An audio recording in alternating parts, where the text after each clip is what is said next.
So hello everyone, and I welcome you all to let's crack UPSC CSC.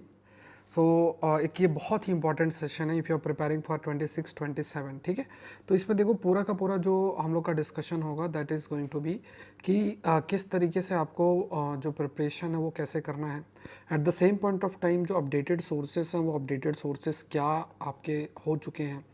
कई सारे दूसरे aspect हैं जैसे किन किन चीज़ों को आपको ध्यान में रखना, like you have to check your aptitude. अगर आप प्रिपरेशन चालू कर रहे हैं तो किन किन चीज़ों को ध्यान रखें। ऑनलाइन वर्सेस ऑफलाइन एस्पेक्ट को, सोर्सेज को डिस्कस करेंगे। आंसर राइटिंग आपको कब स्टार्ट करना चाहिए, प्रीलिम्स और मेंस सिलेबस उसके कंटेक्स्ट में सोर्सेस हम लोग डिस्कस करेंगे। ऑप्शनल को चूज़ करने की बात होगी, इंटरव्यू की प्रिपरेशन आएगी, एंड देन आप क्या टॉपर बन सकते हैं नहीं बन सकते हैं वो किन फैक्टर्स पर आपका निर्भर करता है। तो ये सारे सेक्शंस हैं जिसको एक एक करके हम लोग डिस्कस करेंगे। तो सबसे पहले लेट्स ट्राई टू अंडरस्टैंड, जैसे अभी जो पेपर हुआ है, अगर आप 2025 का पेपर देखोगे तो इसमें कुछ मैं आपको स्क्रीनशॉट दिखा रहा हूँ, ये न्यूज़पेपर के हैं because I take the Hindu session. तो यहाँ पे ना अलग अलग क्वेश्चंस आए हैं, मैं जल्दी से आपको थोड़ा सा एक overview just I am providing you with a screenshot. आप अगर if you want to check तो आप क्या कर सकते हैं कि बस आपको डेट डालना, जैसे ये सेशन जो है 29 सितंबर 2023 का है। You just put my name Saurabh Pandey, the Hindu analysis 29 सितंबर 2023, you will get on YouTube.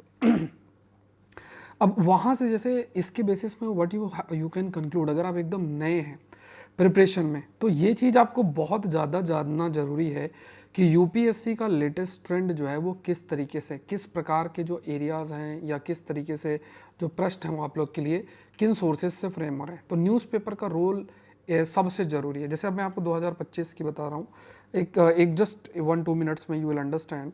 तो जैसे 29 सितंबर 2023 में there was a article on Nipah virus and monoclonal antibodies।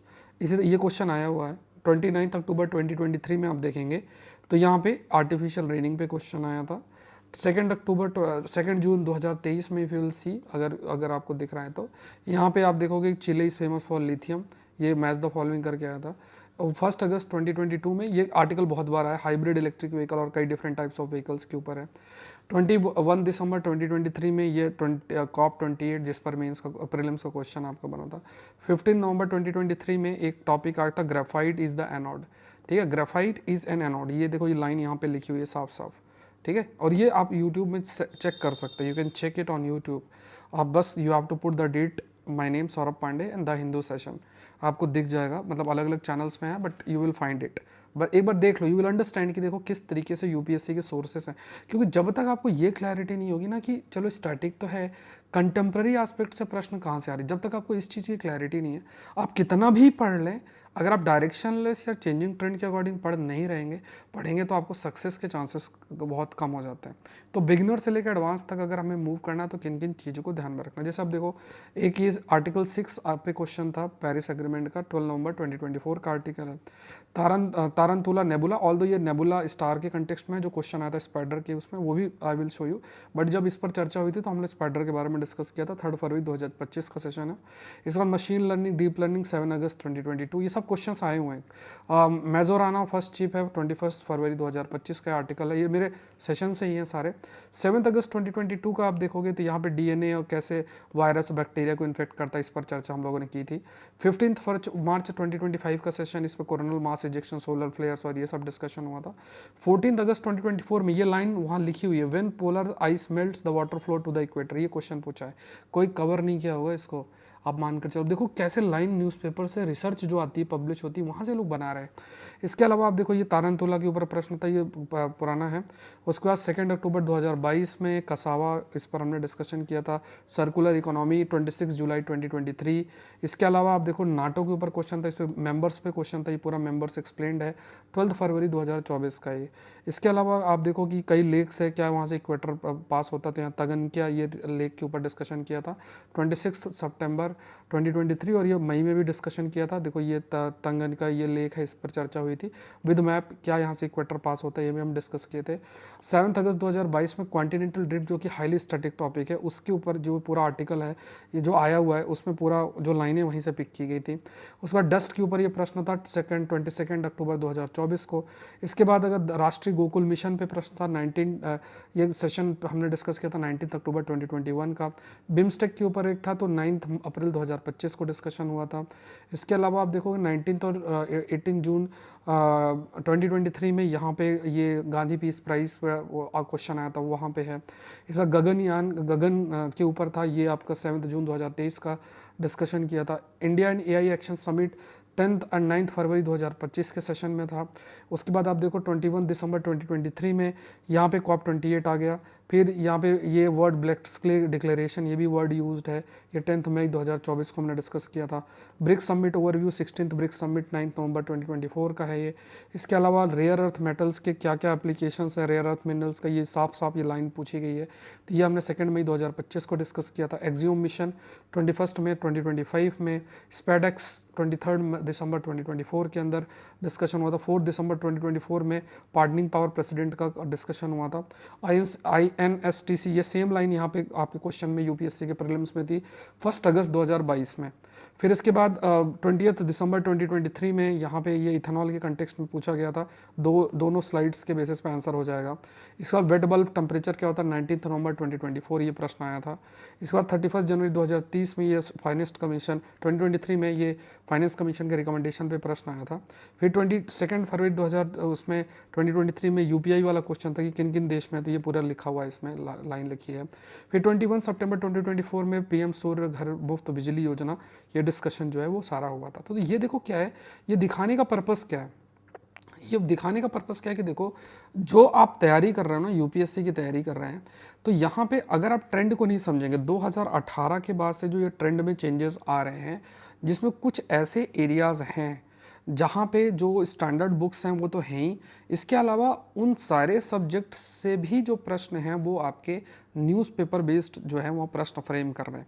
तो अपनी प्रिपरेशन में सबसे ज़रूरी चीज़ क्या है, वो आपको न्यूज़पेपर को अपने प्रिपरेशन में इंक्लूड करना ही करना है।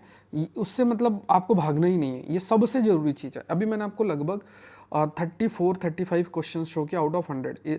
इसमें से आप अभी बहुत सारी चीज़ें यूएई अनमैन्ड एरियल व्हीकल्स और बहुत सारे ऐसे एरियाज़ हैं जिन पर तो अभी मैंने आपको शो ही नहीं किया है। तो ये चीज़ जिस दिन आप समझ जाएंगे तो उसमें देखो बेनिफिट क्या है, सबसे बड़ा बेनिफिट ये है कि जो भी आपको स्टैटिक सब्जेक्ट्स पढ़ने हैं वो तो चलो पैरेलली चलता जाएगा, और साथ में जो कंटेम्प्रेरी आस्पेक्ट है ना उसको साथ में कवर करके चलना है। जैसे इस चैनल के अंदर I take the Hindu session, आप एक बार जुड़े, यू विल अंडरस्टैंड कि टॉपिक्स कैसे होते हैं। ये सारे जो मैंने अभी आपको स्क्रीनशॉट शो किए वो जो सेशंस होते हैं यूट्यूब के अंदर वहीं से हैं सारे, मैक्सिमम स्क्रीनशॉट वहीं से हैं, आप डेट डाल के और वो देख सकते हैं। तो ये सबसे ज़रूरी है। ये वीडियो के आगे जाने से पहले प्रीलिम्स हो मेंस हो, इस न्यूज़पेपर खासतौर से द हिंदू सेशन या द हिंदू न्यूज़पेपर को अपने प्रिपरेशन का हिस्सा बनाएं, जिससे कि आपकी अंडरस्टैंडिंग बहुत इंप्रूव होगी और आप स्टैटिक के साथ जो है वो पढ़कर, मतलब स्टैटिक के साथ जोड़कर आप अपना आगे बढ़ सकते हैं। तो एक चीज़ तो देखो ये बात है। दूसरा जो इंपॉर्टेंट पार्ट आ जाता है वो ये है कि चेक योर एप्टीट्यूड। देखो यहाँ पे ये बहुत इंटरेस्टिंग पार्ट है, check your aptitude. Check your aptitude का मतलब क्या है कि आपको ये देखना है कि जैसे अगर आप इतने बड़े एग्जाम की तैयारी कर रहे हैं, suppose you are preparing for civil service examination, आप प्रिपरेशन के लेवल पे हैं, तो आप ये देखो कि आपका जो राइटिंग, मतलब आपने राइटिंग का जो स्किल है वो किस तरीके से है, मतलब आप कुछ लिख पा रहे हैं कि नहीं लिख पा रहे हैं, पहले कभी लिखा नहीं, ये डिपेंड करता है आपका एजुकेशनल बैकग्राउंड किस तरीके से, इन सब फैक्टर्स पे डिपेंड करता है। तो पॉइंट सबसे पहले देखना है कि जैसे राइटिंग स्किल है, जैसे आपकी रीडिंग हैबिट है कि नहीं है। अगर नहीं है तो इसका मतलब ये नहीं कि आपके पास राइट एप्टीट्यूड नहीं, इसका मतलब ये है कि you have to work on it. जब तक आप अपना एक राइटिंग स्किल, रीडिंग हैबिट जो है वो डेवलप नहीं करेंगे एक प्रकार से, तो बहुत मुश्किल होगा कि खाली इन्फॉर्मेशन को आप खूब सारा रट लें और फिर उस बेसिस में यू आर एक्सपेक्टिंग कि हम लोग सेलेक्ट हो जाए। तो पॉइंट आपको समझना है कि आपको अपना राइटिंग स्किल पे काम करना है। अगर थोड़ी बहुत पहले से है तो आप धीरे धीरे सीख जाएंगे। आप अगर पहले आपने कभी कुछ लिखा ही नहीं है तो इट विल टेक टाइम। तो वो डिपेंड करता है कि आप ये राइटिंग और रीडिंग के लेवल पे किस जगह पे आप जो है स्टैंड करते हैं, ठीक है। एक पॉइंट तो ये आ जाता है। दूसरा देखो ये है कि जैसे कि एक कोचिंग का एक बड़ा रोल आ जाता है कि यार ऑनलाइन करें ऑफलाइन करें। अभी सिलेबस पर भी हम चर्चा करेंगे, सोर्सेस सिलेबस सब कुछ। तो ऑनलाइन करें कि ऑफलाइन करें, ये एक बहुत चर्चा का विषय बनता है कि जो है क्या मुझे क्लासेस जो है वो क्या ऑनलाइन करना चाहिए ऑफलाइन करना चाहिए। देखो आज के टाइम पे ना फोकस आपको सिर्फ कंटेंट पे करना है। देखो कंटेंट क्या है, आजकल ऑनलाइन बहुत अच्छा कंटेंट अवेलेबल। जैसे मान लो आप अनअकैडमी से जुड़ते हैं by using this code SPLIV, तो या मतलब आप अनअकैडमी से जुड़ते हैं। अब वहाँ पे जैसे ITech current affairs, science and technology, agriculture optional, ऐसे ही आप देखोगे तो जो top educators economics, Mrinal sir, geography में Sudarshan sir, Pratik Nayak sir, Siddharth sir, ऐसे मतलब अलग अलग सब्जेक्ट्स के टॉप टीचर, उनके हज़ारों में वीडियोस आपके यूट्यूब में पड़े हुए हैं। तो वो सारे टीचर्स अपने लेवल पे बहुत हाई लेवल एक्सपर्टीज वो कैरी करते हैं।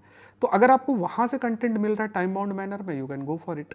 आपका मन करता है चलो ऑफलाइन करना है, मतलब आ जाके थोड़ा सा एक मोमेंटम बनाना है, तो वहाँ पे अगर आप चॉइस रखते हैं तो उस चॉइस के लिए आपको थोड़ा सा ये अपने आप को सतर्क जरूर से कर लेना है। क्योंकि देखो क्या होता है कि जैसे मान लो कि कोई भी ऑफलाइन इंस्टीट्यूट फीस लिए और उसके बाद वो सिलेबस के नाम पे जब मान लो कि एक सब्जेक्ट उठाया 4 महीना उसको चलाया, मतलब वही हिस्ट्री ज्योग्राफी पॉलिटी इकोनॉमी इतना ही 4-5 चीज़ें पढ़ाते हैं, बाकी सब ऐसे ही जो है वो कटाई टाइप चलती है कि वो तुरंत उसको ख़त्म कराने का प्रयास करते हैं। तो सिलेबस का हॉलिस्टिक कवरेज और उसकी अकाउंटेबिलिटी आप ऑफलाइन में नहीं कर पाएंगे।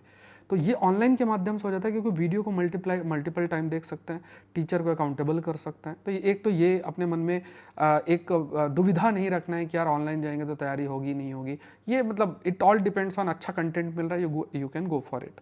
तो एक चीज़ तो ये बहुत महत्वपूर्ण आपके प्रिपरेशन में जो है वो होना चाहिए। अब आ जाते हैं एक महत्वपूर्ण चर्चा पे, वो आ जाता है कि सिलेबस की बात है। देखो देखो एक चीज़ आपको ये एक बहुत इंटरेस्टिंग पार्ट है कि जो भी यूपीएससी का सिलेबस है, देखो जो भी यूपीएससी का सिलेबस है ना, उस सिलेबस में ना दो चीज़ें हैं। देखो पहला चीज़ क्या है, सिलेबस का वो हिस्सा जो कि प्रीलिम्स और मेंस में दोनों में कॉमन है। मतलब है ना कि जैसे प्रीलिम्स और मेंस दोनों में कॉमन है, और सिलेबस का वो हिस्सा जो सिर्फ मेंस के अंदर है, प्रीलिम्स में उसका कोई लेना देना नहीं है।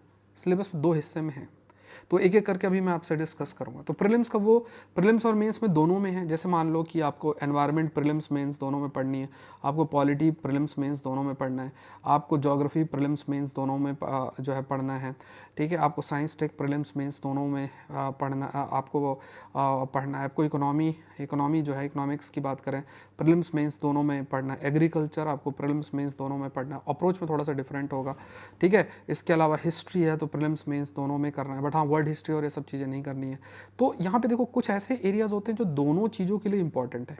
तो देखो जनरली जो तैयारी होती है ना, वो इन्हीं सब्जेक्ट्स को लेकर लोग पढ़ते रहते हैं, ठीक है। इन्हीं सब्जेक्ट्स को, हिस्ट्री ज्योग्राफी पॉलिटी, उस पर भी जो नॉन ट्रेडिशनल एरिया उस पर हम ध्यान नहीं देते। तो पहली चीज़ तो ये समझना है कि ये सब्जेक्ट्स के अलावा भी बहुत मेजर पोर्शन है जिस पे सिलेक्शन आपका निर्भर करता है। जैसे मैं आपको बताता हूँ, एक तो आपका ऑप्शनल हो गया, तो ये ऑप्शनल है। ऑप्शनल में अगर आप देखोगे तो लगभग आप मानकर चलें कि लगभग 500 मार्क्स आपका आ जाता है। उसके बाद अगर आप इथिक्स ले लो, इथिक्स में लगभग आपका 250 मार्क्स आ जाता है। ऐसे राइटिंग ले लो, 250 मार्क्स हो गया। तो आप खुद देखो कि ये ही मिला के कितने मार्क्स हो गए, 1000 मार्क्स तो यही हो गए। तो पॉइंट क्या है कि आप जब भी प्रिपरेशन को करो तो इन इन एरियाज को ध्यान में रखो। आप क्या होता है, जब भी प्रिपरेशन करने चालू करते हैं तो हिस्ट्री ज्योग्राफी पॉलिटी 4-5 चीज़ें पढ़ते रहते हैं, इन चीज़ों में हम ध्यान ही नहीं दे पाते। तो दोनों को बैलेंस करके टाइम डिस्ट्रीब्यूशन के साथ करो। मतलब अगर पूरा का पूरा दिन है आपका, तो उस दिन में आप अगर इन एरिया से सब्जेक्ट उठा के मतलब प्लानिंग कर रहे हो कि इस एरिया में जो कॉमन सब्जेक्ट्स हैं ये करेंगे, तो पैरेलली आप अपने ऑप्शनल को भी कंप्लीट करो। मतलब इन एरियाज़ को भी लेकर चलो, ये जो एरियाज़ है ना। इसके अलावा देखो इस एरिया में और चीज़ें आ जाती हैं, जैसे गवर्नेंस पार्ट आ जाता है। गवर्नेंस पार्ट बहुत इंपॉर्टेंट, आईआर पार्ट है। तो आईआर में प्रीलिम्स में अप्रोच अलग होता है, मेंस में आपको एडिटोरियल्स और उनके माध्यम से कवर करना पड़ेगा। इसके बाद जैसे मान लो पोस्ट इंडिपेंडेंट इंडिया आ जाता है, you have post independent India, इसके सोर्सेस मैं आपसे डिस्कस करूँगा। इसके अलावा जैसे कल्चर वाला पार्ट आ जाता है, कल्चर का पार्ट आपका जो आता है, वर्ल्ड हिस्ट्री आ जाता है, वर्ल्ड हिस्ट्री है। इसके अलावा जैसे अगर आप देखोगे तो साइबर सिक्योरिटी एक है, बॉर्डर मैनेजमेंट है, ये बॉर्डर मैनेजमेंट जैसा एरिया आ जाता है, बॉर्डर मैनेजमेंट है। है, और भी कुछ ऐसे स्टैटिक पार्ट्स आपके आ जाते हैं।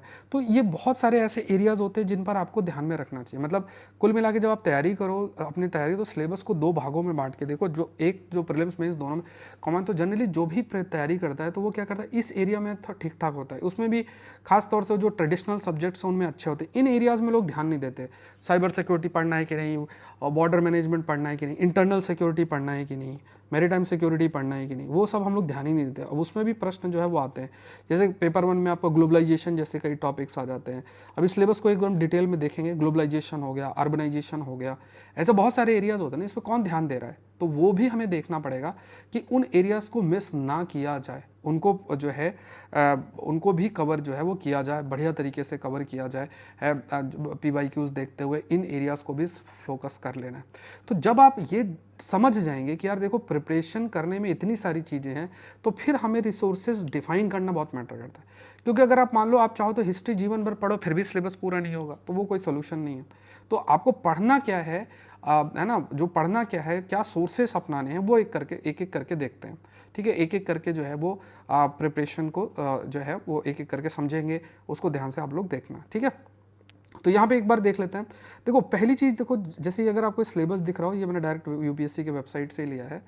तो यहाँ पे देखो, यहाँ पे ये प्रीलिम्स से रिलेटेड है। ठीक है, यहाँ पे पूरा आप यू कैन सी हियर, ये पूरा का पूरा सिलेबस यहाँ पे मेंशन्ड है, प्रीलिम्स स्पेसिफिक है। ठीक है, सीसैट का स्ट्रेटजी एक अलग से वीडियो में डिस्कस कर लेंगे, फिलहाल ओवरऑल हम लोग ओवरऑल ये चीज़ें डिस्कस कर रहे हैं। देखो यहाँ पे आप ये यू कैन सी हियर, ये आपका प्रॉपर सिलेबस है। अब यहाँ पे देखो एक चीज़ आप मानकर चलो, देखो पहला चीज़ आपको ध्यान में रखना है कि अपने प्रिपरेशन में न्यूज़पेपर इंक्लूड करना है। यहाँ पे करंट अफेयर का मतलब कोई मैगजीन नहीं, मैगजीन का अगर आपको किसी को पढ़ने का इंटरेस्ट है तो कोई दिक्कत नहीं है, आप जाके कोई भी मैगजीन फिर लास्ट 10-15 दिन में कवर कर सकते हो। मार्केट में ये 65 वो 65 चलता रहता है, बट इतना रेलिवेंस आजकल बचा नहीं है। न्यूज़पेपर अपने प्रिपरेशन में, जैसे द हिंदू सेशन आप अपने प्रिपरेशन में इंक्लूड कर सकते हैं। अब मेरे द्वारा भी सेशन लिया जाता है, फ्री अवेलेबल, आप कुछ दिन क्लास करो, उसके बाद कोई कंटेंट नहीं जाएगा। जो मैंने स्टार्टिंग में आपको स्क्रीनशॉट दिखाए हैं 34 क्वेश्चंस के, वो it is from my session only. ठीक है, वो फ्री में रहता है। तो अब खुद सोचो कि इतना सारा कंटेंट आ रहा है तो रेलेवेंस है उस सेशन का।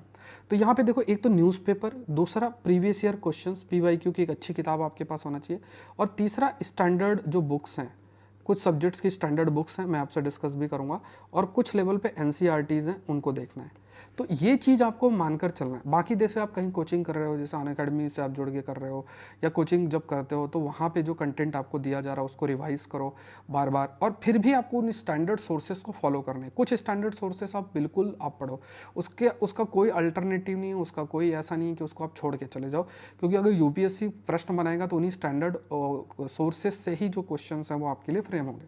तो यहाँ पे जब current events of national international importance है, तो यहाँ पे न्यूज़पेपर आपके लिए बहुत ज़रूरी है, ये आप ध्यान में रखना। History of India, Indian national movement की अगर हम बात करें तो यहाँ पे आप अगर स्पेक्ट्रम की बुक पढ़ रहे हैं तो that is sufficient.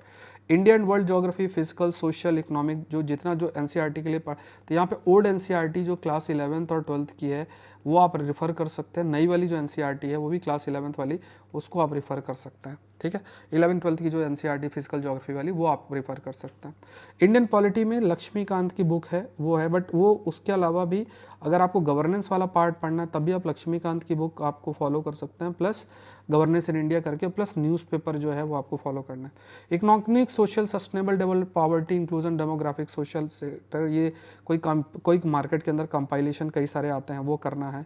Environment ecology से रिलेटेड है, तो जैसे मान लो शंकर एस की किताब आती है एनवायरमेंट की, प्लस क्लास 12th की बायो की बुक आती है, बायो की बुक आती है क्लास 12th की, उसमें आपका इकोलॉजी का एक अलग से सेक्शन होता है, तो वो आप फॉलो कर सकते हैं। जनरल साइंस के लिए आप क्लास 10th की NCERT या लूसेंट की बुक है, उसको आपको देखना है। अब देखो इन्होंने ये सिलेबस में तो ये सब बातें मेंशन की है, अब इन्होंने बहुत चीज़ें मेंशन ही नहीं की है। जैसे मान लो कि साइंस एंड टेक के क्वेश्चंस आते हैं, साइंस एंड टेक्नोलॉजी के, तो उसमें आपको न्यूज़पेपर ही फॉलो करना है। अब उसमें क्या होता है कि जैसे द हिंदू न्यूज़पेपर है, उसमें द हिंदू न्यूज़पेपर में स्पेशल इशू आता है, आपका साइंस का स्पेशल इशू आता है मंडे टू फ्राइडे, और प्लस आपका सैटरडे को भी आता है स्पेशल इशू, संडे को भी स्पेशल इशू आता है। तो आई कवर इट, तो आप उसको कवर करें। या फिर आपको ये, क्योंकि इसमें कवरेज आपका लगभग 4-5 साल का होना चाहिए, बट आपके लिए पॉसिबल नहीं है कि आप 4-5 साल का पढ़ें, बट आप अगर और मतलब जब भी प्रिपरेशन करते हैं और साइंस टेक आप कवर करना चाहते हैं तो वो सेशंस अटेंड करोगे तो एटलीस्ट 1 साल का तो कवर होगा ही, बाकी पुरानी चीज़ें आई विल कवर इट, ठीक है। वो उसके लिए फिर आपको इतना इधर उधर हाथ पैर नहीं मारना है, वो I will cover it. I have shown you the screenshot, उसमें जितने क्वेश्चन है सब हम लोग के सेशंस है, सारी चीज़ें डिस्कस्ड मतलब कवर्ड रहता है। तो एक तो ये है, और दूसरा देखो क्या होता है कि जो न्यूज़पेपर होता है ना, जो न्यूज़पेपर है, इस न्यूज़पेपर में आप हमेशा याद रखो कि आपको क्या करना है, सब्जेक्ट वाइज नोट्स बनाने हैं। हमेशा जो नोट्स आपके बनने चाहिए वो सब्जेक्ट वाइज होने चाहिए। मतलब ऐसा नहीं होना चाहिए आप करंट अफेयर के नाम पे नोट्स बना रहे हो, बस आपको देखना है कि हर सब्जेक्ट का मतलब जैसे मान लो हिस्ट्री पॉलिटी है, इकोनॉमी है, ज्योग्राफी, एनवायरनमेंट, एग्रीकल्चर का एक बना लिया, तो ऐसे ही सब्जेक्ट वाइज डिवाइड करके A4 साइज़ में आपके नोट्स बना लेने हैं और फोल्डर में डालने और अपने स्टैटिक के साथ जोड़कर पढ़ने। इससे क्या होगा कि जो भी स्टैटिक सब्जेक्ट्स आप पढ़ोगे उनसे एसोसिएटेड जो टॉपिक कंटेम्प्रेरी उसमें न्यूज़ में है उनको बढ़िया से आप टैकल कर सकते हो, ठीक है। तो एक चीज़ तो ये बहुत इंपॉर्टेंट है आपके लिए, तो यहाँ पे ये ध्यान रखें। जैसे कई चीज़ें, इकोनॉमिक्स अगर आपको कवर करनी है, ये भी बहुत इंपॉर्टेंट है। इकोनॉमिक्स की अगर बात करें तो अगर आप जैसे अगर कवर कर रहे हैं इकोनॉमिक्स की अगर हम बात करें, तो जैसे अगर आप अनअकैडमी से तो मृणाल सर की क्लासेस आप कर रहे हैं तो उससे आपका कवर हो जाएगा। और अगर कोई मतलब अगर वहाँ कर रहे हैं तो फिर आपको कुछ करने की ज़रूरत नहीं। बट हाँ, अगर आपको ये कि चलो कोई बुक पढ़ना है तो संजीव वर्मा की एक बुक आती है, उसको आप गो थ्रू हो सकता है, थोड़ा सा अपडेट करना पड़ेगा। प्लस इकोनॉमिक सर्वे जो है उस जिस साल आप पढ़ेंगे इकोनॉमिक सर्वे और बजट है उसको आप फॉलो कर सकते हैं, ठीक है। तो ये सब चीज़ें आपको ध्यान में रखनी है। ज्योग्राफी के लिए जैसे सुदर्शन सर हैं अनअकैडमी के अंदर, उनको आप फॉलो कर सकते हैं। हिस्ट्री के लिए प्रतीक सर हैं, ऐसे पॉलिटी के लिए सिद्धार्थ सर हैं। तो ऐसे करके कई टॉप एजुकेटर्स हैं अनअकैडमी के, तो उनसे आप जब क्लासेस कर लोगे तो एक तो सारी चीज़ें कवर हो जाएंगे, प्लस उसके अलावा भी कुछ स्टैंडर्ड सोर्सेज जो मैंने आपको बताए हैं वो आपको फॉलो करते रहना है, ठीक है। अब आ जाते हैं थोड़ा सा और चीज़ों पर डिस्कशन कर लेते हैं, ठीक है। एक आपका जैसे अगर आप मेंस की बात करोगे ना, तो मेंस में देखो क्या होता है कि जैसे मैंने आपको बताया कि सिलेबस का वो हिस्सा जो प्रीलिम्स और मेंस में दोनों में कॉमन है, तो सिलेबस का उस हिस्से को भी आपको थोड़ा सा वो उसमें जनरली लोगों का कवरेज अच्छा हो जाता है, वो कर लेते हैं। जैसे मान लो कि कल्चर की बात अगर करोगे, जैसे कल्चर वाला ये पार्ट आ जाता है, तो अगर इसमें देखोगे तो एक NCERT की बुक है introduction to Indian arts, introduction to Indian arts की जो ये NCERT है, इसको आप फॉलो कर सकता है, ठीक है। इसके अलावा जैसे अगर आपको थोड़ा कॉम्प्रहेंसिवली पढ़ना है तो नितिन सिंघानिया की बुक भी आती है, वो आप कर सकते हैं। देखो कई बार क्या होता है कि जब आप स्टैंडर्ड सोर्सेस फिर क्लासेस कर लिए, सब कुछ होने के बाद भी आपको कई क्वेश्चंस मिलेंगे, बोलेंगे यार ये पता नहीं कहाँ से पूछ लिया, उसमें भी आपको घबराना नहीं है। पॉइंट आपको ये समझना है कि उसमें आपको अपना जो नॉलेज है ना, उस नॉलेज का जो एक्सपेंशन है वो बेसिकली कैसे करना है, वो आपको प्रीवियस ईयर क्वेश्चंस के माध्यम से ही करना है, रादर देन आपको पहले किताब पढ़ो और फिर क्वेश्चन एक्सपेक्ट करो। जो basic sources, advance sources, coaching के नोट्स, टीचर से जो आपने पढ़ा है दैट इज़ देयर, वो तो आप चलो फॉलो करते ही रहो। इसके बियॉन्ड अगर कुछ भी आता है तो उसको आप PYQs के माध्यम से अपने नॉलेज को एक्सपैंड आप कर सकते हो, इंटरनेट का यूज़ करके उसका शॉर्ट में नोट्स बना सकते हो। इस स्ट्रैटेजी को फॉलो करना है।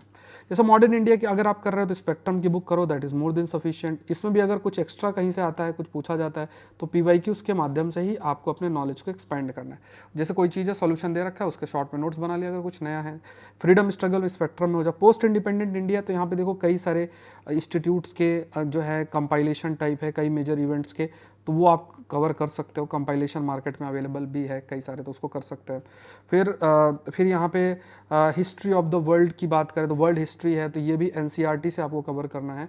वर्ल्ड हिस्ट्री को आप लोग बिल्कुल NCERT से कवर करो, बहुत अच्छे से कवर्ड है उसमें NCERT, है ना। तो एक नाम अर्जुन देव की NCERT है, ठीक है। उसमें वर्ल्ड हिस्ट्री जितनी कवर्ड है that is more than sufficient. इसके अलावा आप चाहें तो जो प्रीवियस ईयर क्वेश्चंस हैं उसको आप फॉलो करके अपना नॉलेज एक्सपैंड कर सकते हैं। इंडियन सोसाइटी वाली NCERTs हैं, है ना, क्लास 11th की, तो वो आप फॉलो कर सकते हैं। उससे आपके आंसर में काफ़ी रहेगा। प्लस जो रिसेंट डेवलपमेंट्स होते हैं वो न्यूज़पेपर के माध्यम से करेंगे। तो इंडियन सोसाइटी की जो NCERT है वो देखना है आपको। वुमेन रिलेटेड इश्यूज़ है तो ये NCERT में के माध्यम से कवर आपको हो जाएंगे। इसका आप देखोगे ना तो एक कुछ आपके कई जगहों ने मैं आपको मतलब नोट टाइप फॉर्मेट में, तो वहाँ वो देखना चाहते हैं तो कर सकते हैं। ग्लोबलाइजेशन और इंडियन सोसाइटी, ये भी सोसाइटी का ही हिस्सा है, सोसाइटी वाली NCERT में कवर्ड है। Social empowered communalism, regionalism, secularism, ये भी सोसाइटी वाली NCERT के अंदर मेंशन्ड है। फिजिकल ज्योग्राफी की अगर बात करें तो ये सारी चीज़ें जो है फिजिकल ज्योग्राफी, तो इसमें आपको देखो ये पूरा जो ज्योग्राफी के सोर्सेस है ना, तो ज्योग्राफी के लिए तो देखो एक तो जो ओल्ड NCERT है वो आपको कवर करना है, प्लस न्यू NCERT है वो आपको कवर करना है।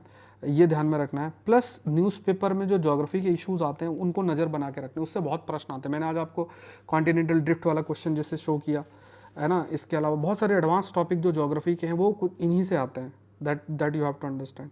तो यहाँ पे ये है, और प्लस जो जैसे जो ये कुछ एडवांस टॉपिक्स आते हैं ना, अर्थक्वेक के थ्योरीज, सुनामी और ये सब चीज़ें, तो इसको आप देखो जहाँ भी क्लासेस करते हैं तो ये ऐसे कोई भी टीचर है तो वो ज़रूर से आप लोग को कवर कराएंगे, तो वो उन नोट्स के माध्यम से आप कवर कर सकते हैं।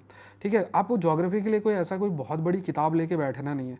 अगर आप ऐसा कुछ करेंगे तो that is not a good thing, मतलब वो फिर आप उतना कवर नहीं कर पाएंगे, प्रोवाइडेड अगर आपका ऑप्शनल जो है ज्योग्राफी नहीं है। तो यहाँ पे आप देखो, आपको गिनती के एक स्पेक्ट्रम हो गई, एक सोसाइटी वाली एनसीईआरटी हो गई, कुछ नोट्स हो गए, ज्योग्राफी की एनसीईआरटी हो गई। हाँ, एक जीसी लियोंग भी ज़रूर से करना, जीसी लियोंग को भी सिलेक्टिव रीडिंग करनी, ये भी अच्छी किताब है, कई रिसोर्सेस और ये सब उससे कवर्ड हो जाते हैं, ये है। और बाकी चीज़ें देखो, अगर आप ये सब चीज़ें बढ़िया तरीके से कर लेंगे और कहीं से भी पढ़ाई कर रहे हैं कोचिंग में, तो जैसा अकेडमी से आप कर रहे हैं, तो वो पूरा का पूरा चीज़ें आपकी बढ़िया तरीके से कवर्ड हो जाएंगी। अब आ जाते हैं नेक्स्ट, देख लेते हैं, that is governance, constitution, polity, justice. अब ये बहुत हाई स्कोरिंग है। देखो इनमें सब में आपको अगर न्यूज़पेपर फॉलो करना है, ये हमेशा याद रखना है। इसको थोड़ा सा देख लेते हैं, इनमें क्या क्या चीज़ें जो है इन्होंने हाईलाइट की हैं। तो देखो एक बार क्या होता है कि सबसे बड़ी जो गलती हम लोग कर देते हैं वो ये होता है कि जैसे सपोज करो कि अगर आप लक्ष्मीकांत की बुक पढ़ते हो, तो लक्ष्मीकांत की बुक 2 बुक्स आती हैं, एक तो पॉलिटी वाला पढ़ लो, पॉलिटी वाली जो बुक आती है, एक आपकी और एक आती है गवर्नेंस इन इंडिया की बुक है, उसको भी आपको सिलेबस के अकॉर्डिंग सेलेक्टिवली पढ़ना पड़ेगा। ठीक है, तो यहाँ पे देखो एक तो पॉलिटी वाली बुक है, उसका गवर्नेंस इन इंडिया की बुक है, उसके अलावा न्यूज़पेपर बेस्ड जो पॉलिटी के जो इश्यूज होते हैं ना, उन पे ध्यान रखना है, उनसे अब पूरा का पूरा चीज़ जो है वो आपका कवर हो जाएगा, तो ये ध्यान में रखना है। तो यहाँ पे जैसे कई चीज़ें हैं, जैसे Indian historical underpinning evolution feature, ये आपको मिल जाएगा पूरा, लक्ष्मीकांत के पहले ही चैप्टर में है।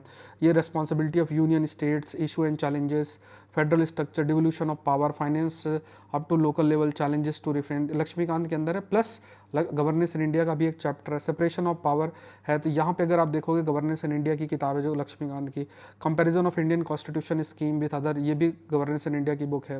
पार्लियामेंट एंड स्टेट लेजिस्लेचर की अगर हम बात करें तो structure, functioning, conduct of business, power and privilege, ये गवर्नेंस इन इंडिया और प्लस लक्ष्मीकांत में दे रखा है। Structure, organisation, functioning of executive, judiciary, ministries, department, governance in India में दे रखा है। आरपीए एक्ट है लक्ष्मीकांत की बुक में, जो है पॉलिटी वाली बुक है उसमें दे रखा है। तो एक बुक वो और दूसरा वो देख लेना है। कॉन्स्टिट्यूशनल पोस्ट, पावर पोजीशन, ये गवर्नेंस इन इंडिया में आपका दे रखा है। फिर कई स्कीम्स होती हैं अलग अलग सेक्टर से, गवर्नेंस इन इंडिया वाली किताब में दे रखा है। अपडेटेड वाला अगर आप लोगे, एनजीओ, सेल्फ हेल्प ग्रुप और इन सब की अगर बात करें, तो यहाँ पे आप एक तो गवर्नेंस इन इंडिया वाली बुक तो पढ़ना ही, इसके अलावा एडमिनिस्ट्रेटिव रिफॉर्म कमीशन की सोशल कैपिटल वाली जो रिपोर्ट है उसकी समरी आपको पढ़नी है। सोशल कैपिटल की जो रिपोर्ट है उसको आपको गो थ्रू होना है, ठीक है, एडमिनिस्ट्रेटिव रिफॉर्म कमीशन की अगर बात करें तो एक ये आ जाता है welfare scheme for welfare sections of the population, centre state, कई स्कीम्स का परफॉर्मेंस कैसा है, ये सारी चीज़ें जो हैं, तो ये थोड़ा सा आप कोई भी कंपाइलेशन गवर्नमेंट से की जो स्कीम से रिलेटेड है वो कर सकते हैं। बाकी इसके बेसिस जो हैं वो आपको गवर्नेंस इन इंडिया वो लक्ष्मीकांत की बुक में जो है दे रखा है, तो ये देखना है। उसके बाद कई इश्यूज़ हैं social sector relating to health, education, human resources, poverty, hunger की अगर बात किया जाए तो ये आप नेट से नोट्स बना सकते हैं। Governance, transparency, accountability, E governance, ये सारी चीज़ें जो आप ई चार्टर, ये गवर्नेंस इन इंडिया बुक में दे रखा है। Role of civil services in democracy, governance in India में दे रखा है। India and its neighbourhood, bilateral regional groupings, effect of policy, ये सब चीज़ें जो हैं इसके लिए आपको न्यूज़पेपर फॉलो करना है। न्यूज़पेपर बेस्ड जो कंटेंट है आईआर का, इंटरनेशनल रिलेशन में 2 साल, मतलब 1 साल का भी अगर अच्छे से न्यूज़पेपर आप पढ़ते हैं और थोड़ा बेसिक आईआर अंडरस्टैंडिंग है तो वो आप कर सकते हैं, ठीक है। तो उससे आपका इंटरनेशनल रिलेशन पूरे तरीके से कवर हो जाएगा। बेसिक आपको अंडरस्टैंडिंग चाहिए तो कई नोट्स अवेलेबल हैं, वो आप कर सकते हैं, मेरे नोट्स भी हैं उसमें, तो आप चाहो तो ले सकते हैं। तो वहाँ पे आपको बस करना क्या है कि वो जो कंटेंट बेसिक है कि इंडिया और अलग अलग जो देशों के बीच रिश्ते कैसे हैं, फॉरेन पॉलिसी का हमारी किस तरीके से, ऐसा कई चीज़ें आती हैं, तो वहाँ पे अगर आप फॉलो करते हैं तो बेसिक अंडरस्टैंडिंग हो। बाकी जो इश्यूज चल रहे हैं न्यूज़ के अंदर उनको आपको बढ़िया तरीके से फॉलो करना है, that has to be there. तो यहाँ से आपका जो इंटरनेशनल रिलेशन है वो पूरे तरीके से जो है वो कवर हो जाएगा। तो ये ध्यान में रखना है, ठीक है। तो ये इंपॉर्टेंट बन जाता है। अब आ जाते हैं दूसरे पार्ट में, उससे पहले लेट मी इन्फॉर्म यू, ठीक है। अब आ जाते हैं पेपर नंबर 3 पे आ जाता है, technology, economic development, biodiversity, environment, security and disaster management. इसमें मैं आपको सोर्सेज पहले ओवरऑल डिस्कस कर लेता हूँ। देखो इसमें सोर्सेज जो आपके लिए है वो क्या क्या सोर्सेज है वो देख लेते हैं। तो यहाँ पे पहली चीज़ तो देखो क्या है कि एक तो सबसे इंपॉर्टेंट पार्ट आ जाता है इसमें, जो सबसे ज़रूरी बात आ जाती है वो है when you talk about technology, economic development, biodiversity, environment, security and disaster. एक तो देखो न्यूज़पेपर तो है ही, इसके अलावा इसमें इकोनॉमिक्स वाले के लिए इकोनॉमिक सर्वे, ये बहुत इंपॉर्टेंट है। बजट और इकोनॉमिक सर्वे वो बहुत इंपॉर्टेंट है। हर एक लाइन पे आपके छोटे छोटे नोट्स होने चाहिए। तो आप जैसे संजीव वर्मा वाली किताब अगर इकोनॉमिक्स की पढ़ रहे हैं तो कुछ बेसिक नोट्स आपको अवेलेबल हो जाएंगे इकोनॉमिक्स के, अगर स्पेसिफिकली बात करें। बाकी न्यूज़पेपर में जो चीज़ें चल रही होती है इकोनॉमिक्स और दूसरे एरिया की न्यूज़ वो देखना है। उसका TMH की बुक एक आती है, इंटरनल सिक्योरिटी, एक IPS है उनके द्वारा लिखी गई है, वो बहुत अल्टीमेट बुक है। उसको आप करना तो उसमें आपका डिजास्टर मैनेजमेंट, साइबर सिक्योरिटी और ये सब कवर्ड हो जाएंगे। बायोडाइवर्सिटी और एनवायरनमेंट के लिए जो शंकर है इसकी किताब है उसको फॉलो करना है। और इन सब के ऊपर आपको न्यूज़पेपर जरूर से जरूर फॉलो करना है, क्योंकि न्यूज़पेपर में जो इश्यूज आते हैं मैक्सिमम क्वेश्चन वहीं से आता है। तो एक जो बेसिक स्ट्रक्चर है, देखो इस पेपर के लिए आपको एक शंकर IAS की किताब एनवायरनमेंट के लिए, TMH की बुक आती है इंटरनल सिक्योरिटी डिजास्टर मैनेजमेंट वाली, जो एक IPS ऑफिसर, 2 बुक हैं बट IPS ऑफिसर जो है उनकी आपको बाय करनी है। और एक आपका इकोनॉमिक सर्वे, बजट और संजीव वर्मा की बुक फॉर इकोनॉमिक्स की बेसिक अंडरस्टैंडिंग के लिए। इससे आपका काफ़ी कुछ जो है ऑलमोस्ट कवर्ड आपका हो जाएगा। एक आता था एग्रीकल्चर पार्ट भी मेंशन है। तो एग्रीकल्चर के लिए देखो इकोनॉमिक सर्वे में एक स्पेसिफिक इशू है, एग्रीकल्चर वाला इकोनॉमिक सर्वे में चैप्टर होता है, वो आपको करना है। इसके अलावा देखो शंकर IAS की बुक है, उसमें भी स्पेसिफिकली आपका एग्रीकल्चर का एक मॉड्यूल है, उसको जरूर से कर लेना, वो देखना है। बाकी एग्रीकल्चर में और कुछ चीज़ें तो आप मुझे रीच कर सकते हैं, I take agriculture optional also, वो तो आप गो थ्रू हो सकते हैं, ठीक है। बाकी जैसे इकोनॉमिक्स का संजीव वर्मा वाली भी बुक पढ़ेंगे या इकोनॉमिक सर्वे गो थ्रू होते हैं, तो ये सब चीज़ें उसमें, subsidies, minimum support price, PDS और ये सब चीज़ें उसमें रहती हैं डिटेल में, ये देख लेना है। फूड प्रोसेसिंग और रिलेटेड इंडस्ट्री, इसको आप इंटरनेट और इन सब से कवर कर सकते हैं, इंटरनेट के माध्यम से, या आप मेरे नोट्स भी गो थ्रू हो सकते हैं, इंटरनेट से आप ये कर सकते हैं। जैसे लैंड रिफॉर्म इन इंडिया, ये भी आप इंटरनेट के माध्यम से एक 2-3 पेज का नोट्स बना सकते हैं, ये भी आप इंटरनेट के माध्यम से 2-3 पेज का नोट्स बना सकते हैं। इंफ्रास्ट्रक्चर की अगर बात करें तो इसमें भी आप इन्वेस्टमेंट मॉडल्स और ये, इसमें भी इंटरनेट के माध्यम से ईजिली बहुत अच्छे नोट्स आपको मिल जाएंगे, तो आप गो थ्रू हो सकते हैं। मतलब बस ये टॉपिक टाइप करना है, नोट्स आ जाएंगे, उनको ही आप फॉलो कर लें। तो ये देखो टॉपिक, हर एक टॉपिक जो ये इस पर लाइनें मेंशन्ड है ना, तो जो सोर्सेस मैंने बताए हैं वहाँ पे कुछ चीज़ें अवेलेबल है। जो भी चीज़ अवेलेबल नहीं है उसके लिए आप इंटरनेट का यूज़ कर सकते हैं। तो वहाँ पे आपको ChatGPT या जो भी ऐसा है, तो कुछ टॉपिक्स आपके बढ़िया वेल स्ट्रक्चर्ड जो हैं वो आ जाएंगे, उसको आपको पढ़ लेना, बहुत उसमें रिसर्च करने का ऐसा ज़रूरत नहीं है। जहाँ तक बात आ गई साइंस एंड टेक्नोलॉजी की, तो यहाँ पे आपको जो न्यूज़पेपर बेस्ड कंटेंट है वहाँ पे आपको फोकस करना पड़ेगा। साइंस एंड टेक्नोलॉजी की जब हम बात करते हैं खास तौर से, ठीक है, वो बहुत इंपॉर्टेंट है। जैसे IT, स्पेस, कंप्यूटर, बहुत सारे एरियाज़ हैं तो उनकी है आपको ध्यान रखना है। डिज़ास्टर मैनेजमेंट की अगर बात करें तो ये, और ये एक्सट्रीमिज़म है, external state, non state actors की बात करें, इंटरनल सिक्योरिटी और ये सब चीज़ें हैं, सिक्योरिटी चैलेंज, तो ये वेरियस सिक्योरिटी फोर्सेस, ये पूरा का पूरा जो मैंने आपको बताया, TMH की जो बुक है इंटरनल सिक्योरिटी की लेटेस्ट एडिशन आप लेना, जो एक IPS ऑफिसर उनके द्वारा लिखी गई है, उसमें सारे टॉपिक लाइन से पूरा अच्छे तरीके से दे रखे हैं। तो इधर उधर हाथ पैर नहीं मारना, पहले इनको पढ़ो, प्लस जो न्यूज़पेपर में आर्टिकल्स 8-9 महीने के अंदर रहते हैं उनको आपको करना पड़ेगा, उसका कंपाइलेशन आपको अच्छे से करना पड़ेगा, that is going to help you. तो ये ध्यान में रखना है। देखो इस पूरी तैयारी में चाहे प्रीलिम्स हो या मेंस हो, उसमें सबसे ज़रूरी पार्ट ये आता है कि न्यूज़पेपर बेस्ड कंटेंट आपका प्रायोरिटी हमेशा होना चाहिए। बट इसका मतलब ये नहीं कि आप स्टैटिक फॉलो ना करें। अब कई जगह क्या होता है कि एक न्यूज़ मतलब 4 न्यूज़पेपर शो कर देंगे, तो आपको 4 न्यूज़पेपर नहीं पढ़ना है। I टेक करंट अफेयर्स आप मुझे फॉलो कर लें, ठीक है। I टेक मतलब बहुत समय से है, मैंने आपको सारा स्क्रीनशॉट अभी शो किया है, कितने सारे क्वेश्चंस आए। तो एक चीज़ का एक सोर्स आपने डिफाइन कर लिया ना, तो उसका बेनिफिट सबसे बड़ा यही होता है कि आप दूसरी चीज़ों पे फोकस कर पाएंगे। अगर आप करंट अफेयर को लेके कंफ्यूज रहेंगे तो फिर आप और चीज़ों में ध्यान नहीं दे पाएंगे। तो ये जो सोर्सेस मैंने स्टार्टिंग के बताया उसको, इसमें सिर्फ न्यूज़पेपर का ही एडिशन आपको जो है वो करना है। अब आ जाते हैं इथिक्स। देखो इथिक्स के लिए आपको बुक खरीद लो, या कहीं से कोचिंग कर रहे हो तो उनका लेक्सिकॉन की बुक है, प्लस PYQs आप फॉलो करें, ठीक है। लेक्सिकॉन की बुक ले लेंगे तो उसमें सारे लाइन बाय लाइन सारी चीज़ें चैप्टर आपको मिल जाएंगे, या PYQ से फिर आप थीम्स देख लो कैसे कैसे क्वेश्चंस आए हैं, इंटरनेट का यूज़ करके छोटे छोटे नोट्स बना सकते हो। बाकी लेक्सिकॉन की बुक एक बुक रीड करोगे तो that is going to help you. तो एक सोर्स से ये चीज़ें जो है आपकी कवर हो जाती हैं, ठीक है। बाकी निबंध आपको लिखना है तो वो ऐसे राइटिंग की स्ट्रेटजी अपनी एक अलग तरीके से है, ठीक है। तो एक तो ये सारी चीज़ें हो जाती हैं। अब एक और बात हम लोग डिस्कशन कर लेते हैं, मैंने सोर्सेस आपको बता दिया है। अब आ जाता है कि एक और डिस्कशन का पॉइंट आता है कि जो ऑप्शनल है ना, ऑप्शनल को कैसे आपको देखना है, क्योंकि ऑप्शनल टोटल आपके 500 मार्क्स का होता है। देखो ऑप्शनल में जो क्राइटेरिया आप लोग यूज़ करते हैं वो ये होता है कि कोई पॉपुलर ऑप्शनल उठा लेते हैं, ज्योग्राफी ले लिया, पबमेड ले लिया, ऐसा कुछ, उसको हम ले लेते हैं देखा देखी में। आप देखो अपने बैकग्राउंड को देखो, जैसे सपोज करो आप कोई बायोटेक से हैं या किसी ऐसे कुछ ऐसे एरियाज से हैं, तो आपको लगता है यार कोई साइंस बेस्ड ऑप्शनल ले सकते हैं, साइंस बेस्ड आपका बैकग्राउंड है, go for science based optional. देखो साइंस बेस्ड ऑप्शनल का एक बेनिफिट ये होता है कि उसमें डायनेमिज्म बहुत नहीं होता है। आपको पता है कि यार ये एक बार पूरा कर लिया तो सारा पूरा का पूरा जो क्वेश्चंस हैं वो सारे इन्हीं एरिया से आना है। ऑल दो आपको गाइड थोड़ा अच्छे टीचर्स और नोट्स जो हैं वो चाहिए होगा। जैसे for example I take agriculture, मेरे द्वारा एग्रीकल्चर ऑप्शनल लिया जाता। अब एग्रीकल्चर ऑप्शनल का बेनिफिट क्या है, इंडियन फॉरेस्ट सर्विस के लिए भी हेल्पफुल है, प्लस मेरे 450 पेज के नोट्स हैं, और प्लस आपके लगभग 150 घंटे की क्लासेस हैं। तो इतने में आप मानकर चलो कि आपका ऑप्शनल में बहुत हाई लेवल का कमांड आप अचीव कर लोगे। तो देखो ये जो है ना, इसी तरीके से आप कोई लिटरेचर बेस्ड ऑप्शन पे भी आपकी बैकग्राउंड पे निर्भर करता है। मतलब आपको ऐसा नहीं है कि आपको सिर्फ history, geography, political science, history है, या मतलब वही पॉपुलर के पीछे जाना। अगर आपका उसमें इंटरेस्ट है आप जा सकते हो, इट डिपेंड्स ऑन यू।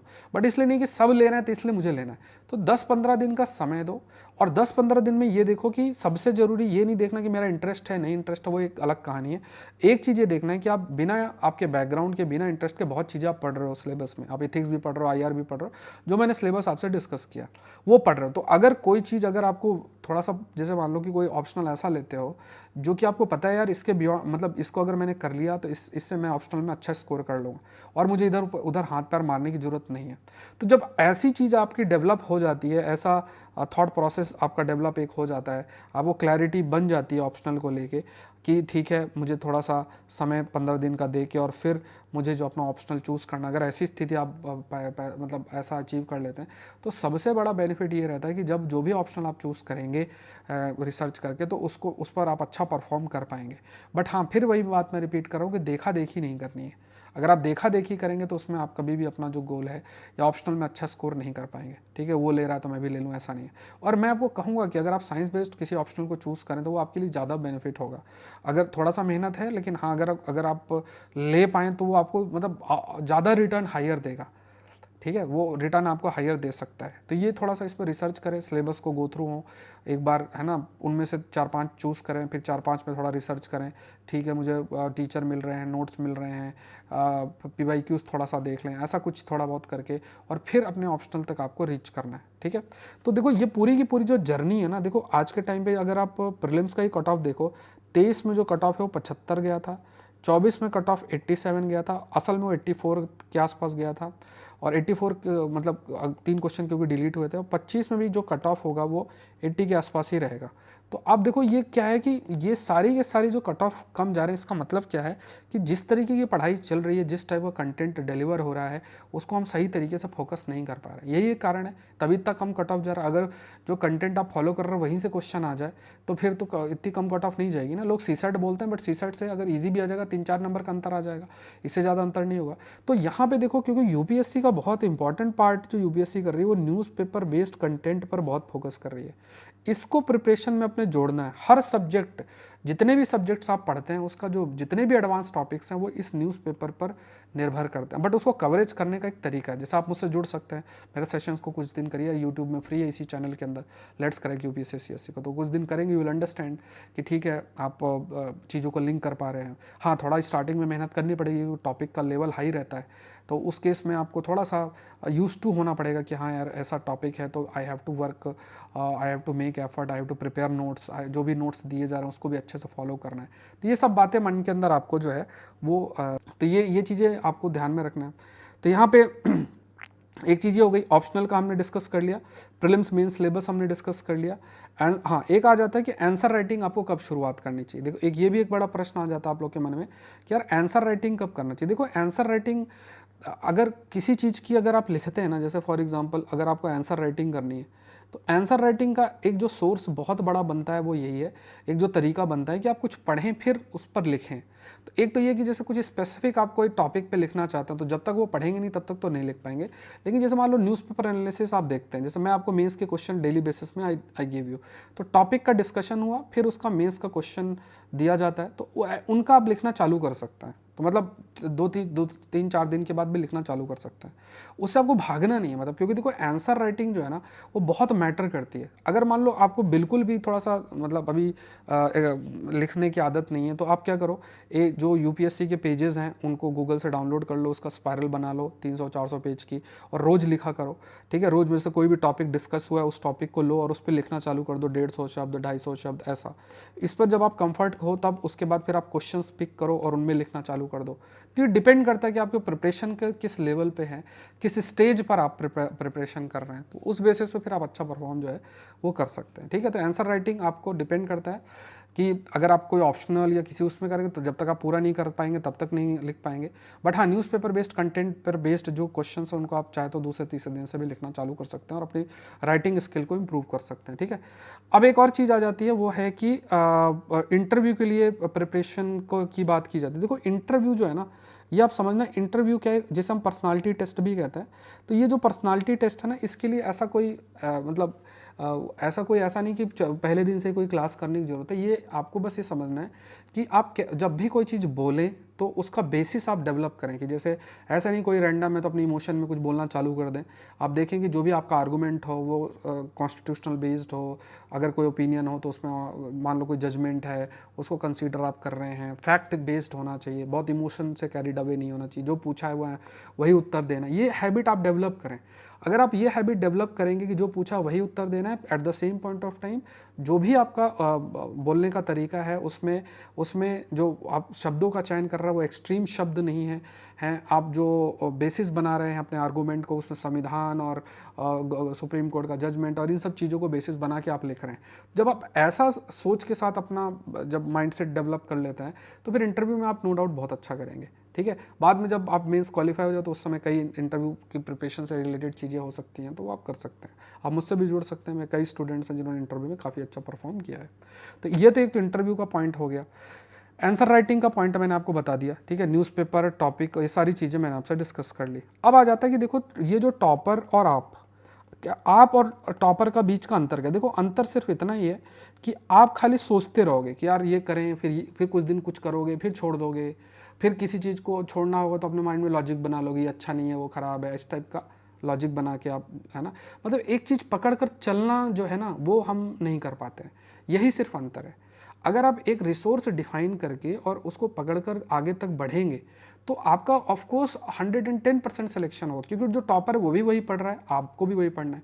अब आप मान लो न्यूज़पेपर एनालिसिस आपको करना है, आप नहीं देखोगे, नोट्स बनाओगे, रिवाइज नहीं करोगे, ऑप्शनल चूज़ किया, आज कोई किसी के कहे में कुछ चूज़ कर लिया, फिर कुछ और कर लिया, कोई एक चीज़ आपको फोकस करना है तो प्रीलिम्स से स्पेसिफिक सब्जेक्ट्स है सिर्फ उसी पे ध्यान दे रहे हो, सिलेबस को होलिस्टिक कवर नहीं कर रहे हो, जो सिलेबस में चीज़ें मेंशनड है, इथिक्स, एसे राइटिंग, ऑप्शनल, उन पर ध्यान ही नहीं दे रहे हो, तो कहाँ से सिलेक्शन होगा? तो टॉपर और आपके बीच में सिर्फ इतना ही अंतर है कि आप अपने सोर्सेस को डिफाइन करें और उसको फॉलो करें।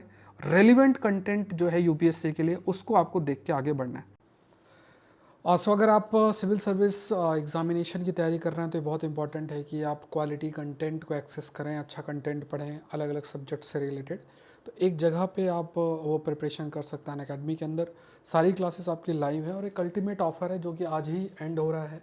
You have to use the code SPLIV। तो ये जो अमाउंट आप देख रहे हो, इस अमाउंट के अंदर आप सारे के सारे जितने भी प्रीलिम्स और मेंस स्पेसिफिक कोर्सेज हैं वो आप एक्सेस कर सकते हैं। और इसका आप 12 मंथ प्लस 12 मंथ से फ्री एक्सटेंशन भी है, लिंक डिस्क्रिप्शन बॉक्स में दे रखा है। You have to use the code SPLIV। तो यहाँ पे आपको याद रखना ऑफर आज खत्म हो रहा है।